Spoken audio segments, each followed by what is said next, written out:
নমস্কাৰ বন্ধুসকল, job Assam YouTube চেনেললৈ আপোনালোক সকলোকে স্বাগতম জনাইছোঁ।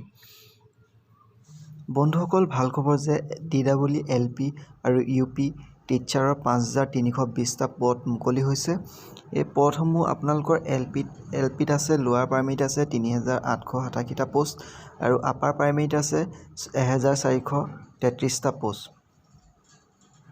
এজ লিমিট দিয়া আছে 18ৰ পৰা 40 বছৰলৈকে আৰু এজ ৰিলেক্সন দিয়া আছে এজ ছাৰ্ভিচমেনৰ 42 বছৰলৈকে আৰু OBC MOBC আপোনাৰ 43 ইয়াৰ্ছলৈকে আৰু ST SC আৰু ST হিলছৰ বাবে দিয়া আছে আপোনালোকৰ 45 বছৰলৈকে। PWD 50 বছৰলৈকে দিব পাৰিব। এই পোষ্টটো এপ্লাই কৰিবলৈ আপোনালোকে আসাম টেটৰ লগতে CTET পাছ কৰাসকলৰ প্ৰাৰ্থীসকলেও পাৰিব। এই পোষ্টসমূহ এপ্লাই কৰিবলৈ আপোনালোকক কি ডকুমেণ্টছ লাগিব মই সেইকেইটা কৈ দিছোঁ।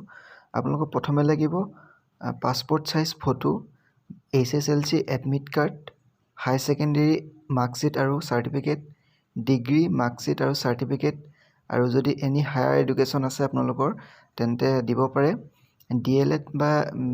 DLED আৰু BEDৰ আপোনালোকে মাৰ্কশ্বিট দিব লাগিব। ফাৰ্ষ্ট ইয়েৰ আৰু ছেকেণ্ড ইয়েৰ দুইখন লাগিব। কাষ্ট চাৰ্টিফিকেট লাগিব। যদি আপুনি জেনেৰেল নহয় তেন্তে কাষ্ট চাৰ্টিফিকেটখন লাগিব আৰু PRC লাগিব। যদি আপোনালোকৰ NCC স্পৰ্টছ কালচাৰেলৰ কিবা চাৰ্টিফিকেট আছে তেন্তে দিব পাৰে আৰু আপোনালোকৰ আসাম টেট আৰু বা CTETৰ যিখন চাৰ্টিফিকেট সেই চাৰ্টিফিকেটখন লাগিব। আজি ভিডিঅ'টো ইমানেই, আৰু আপোনালোকে যদি জব ৰিলেটেড ভিডিঅ'সমূহ পাই থাকিব বিচাৰে তেন্তে মোৰ ইউটিউব চেনেলটো ছাবস্ক্ৰাইব কৰি ল'ব। ধন্যবাদ।